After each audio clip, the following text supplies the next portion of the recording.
morning. Yeah, thanks very much. Yeah, I must have let you know. Nice to see you. Hello. Good morning, everybody. I am really glad to be here in Ottawa this morning. I last night had the opportunity to meet with Minister LeBlanc and had dinner with the Prime Minister. And I have a number of meetings here today that I'm very much looking forward to with senior ministers in the cabinet. The message that I'm delivering today is pretty straightforward. If the federal government is interested in growing the Canadian economy, growing prosperity and jobs for all Canadians, leveraging billions of dollars of private sector investments in a way that accesses international markets, then there's just a two-word answer: look west.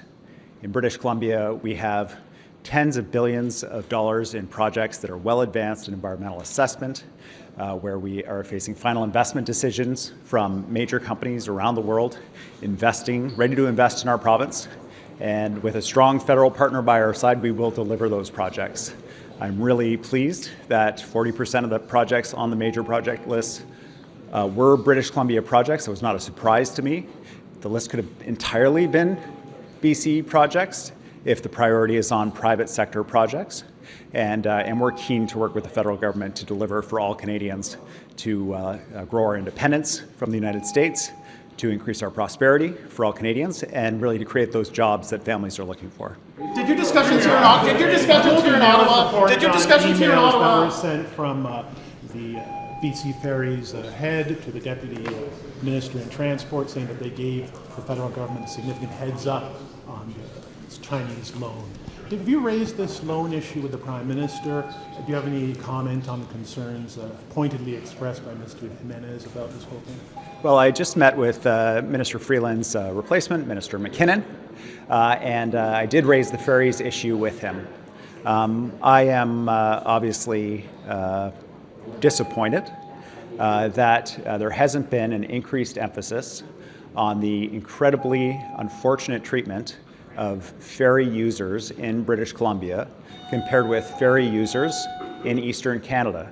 The fact that the federal government paid for an entire ferry built at the same shipyard for Eastern Canada, and that it is somehow a problem that BC Ferries users get access to a low-interest loan is bizarre.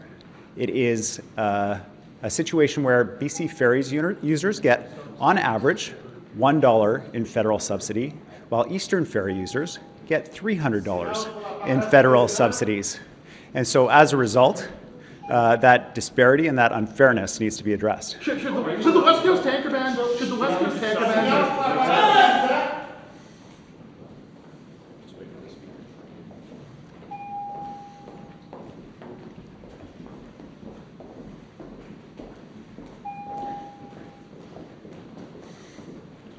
We almost got maced.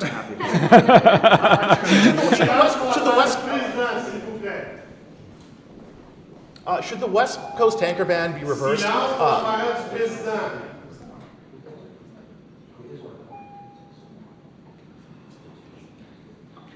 Should the West Coast tanker ban be reversed as part of a grand bargain to ship decarbonized oil through the north coast of British Columbia? Well, you know, I'll say this for Premier Smith from Alberta.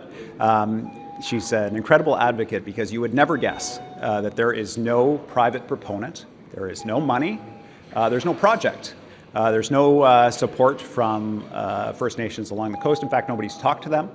And this project is non-existent except for in the political discourse.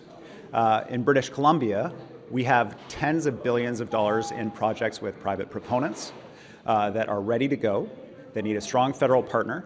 And unfortunately, because of this continuing push for this pipeline that doesn't actually exist in any meaningful way, I'm concerned around projects that we actually have that are going ahead in our province. We just announced the Silisms project from the Niska, for example, that rely on the support of coastal First Nations, and that those projects may be put in jeopardy by that push. Support the you raised foreign workers with the Prime Minister? Yes. Also, the federal NDP, right now there's only 7 members. You're here in the House of Commons. The party has faced some issues in the last couple of months. As an NDP premier, what is your advice to the federal party? Well, I'm going to have the opportunity to meet with interim leader Don Davies while I'm here, and I wish the party the best of luck in selecting a new leader. I hope that the new leader focuses on growing jobs and opportunity for all Canadians, including British Columbians. Did you raise temporary foreign workers with the Prime Minister? And what do you say to New Democrats who are concerned about some of the New Democrats in the NDP family in BC who are concerned about some of the things you've been saying? Yeah, I did raise the issue of immigration with the Prime Minister. It's a serious issue, I think, for all Canadians, particularly the abuse and exploitation of temporary foreign workers that we're seeing in British Columbia. We're seeing the sale of the certificates that allow employers to hire temporary foreign workers without any apparent oversight. We're seeing temporary foreign workers tied to particular employers that make allegations of various kinds of abuse, that they have to split their wages with other workers. We've had MLAs hear individual stories of allegations of sexual and physical abuse. These are serious issues that need to be addressed. The program is not working for anyone, and I'm very hopeful that the Prime Minister heard me on this. He's taken some significant steps already to address some of these challenges, but there's a lot more to do. Thanks very much, everybody.